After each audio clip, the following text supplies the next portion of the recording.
Hi friends, నాటుకోడి fry masala లేకుండా ఎలా చేయాలో చూసేద్దాం. ముక్క మాత్రం చాలా టేస్టీగా వచ్చిందండి. ముందుగా కడుక్కోవాలి. తెచ్చిన చికెన్ని కడుక్కునేసి పక్కన పెట్టుకుని ఒక బాయిల్లో 2 టేబుల్ స్పూన్లు నూనె వేసుకోవాలండి. ఎర్రగడ్డలు తగినంత వేసుకోవాలండి. దాని తర్వాత అల్లం వెల్లుల్లి పేస్ట్.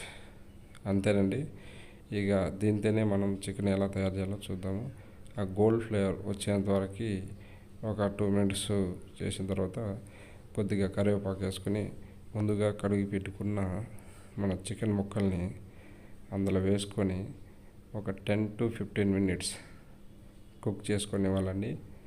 దాని తర్వాత మనం ఓపెన్ చేసి కుక్ అయింది లేదు చూసుకున్న తర్వాత తగిన సాల్ట్ వేసుకోండి.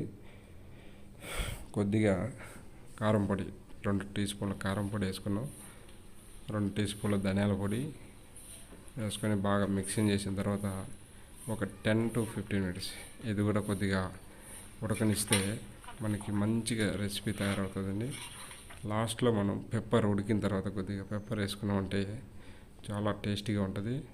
ఫైనల్ టచ్ మనకు తెలుసు కదండి, కొత్తిమీర అలా వేసుకొని ఒక ప్లేట్లో సర్వ్ చేసుకొని తింటే చాలా బాగుంటుంది. మీరు ఒకసారి ట్రై చేయండి ఫ్రెండ్స్.